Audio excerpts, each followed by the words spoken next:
สบายดีพี่น้องผู้อยู่ไกลอยู่ไกลหลังจากเลิกงานบุญสงกรานต์รดน้ำปีใหม่ลาวแล้วอาจารย์อาจน้อยก็พาพี่น้อง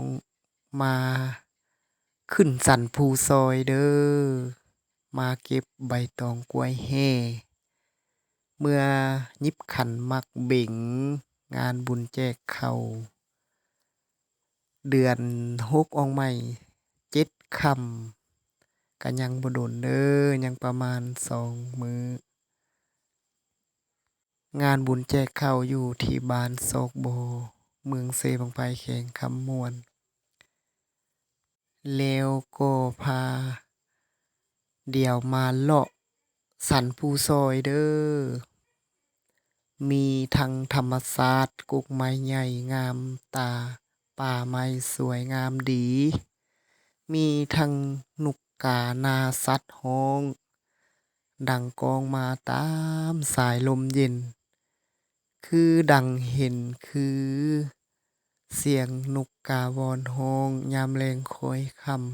ำม่วนสนั่นดังก้องดังกว้างทั่วดง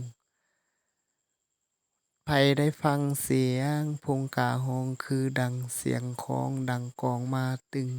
ตึงพี่น้องเอ๋ยเดี๋ยวเบิ่งสายลมเย็นลมพัดมาลมพัดใบป่าไม้เขียวงามอ่อนสนร้อนตาสะออนเด้อพี่น้องธรรมศาสตร์บ้านนอกบ้านนาอาจารย์อั้นน้อยก็พาพี่น้องมาเที่ยวสันภูซอยอยู่กำลังอยู่ถึงภูซอยเด้อตอนนี้มีประมาณ4 5 6 7คนนี่ล่ะพา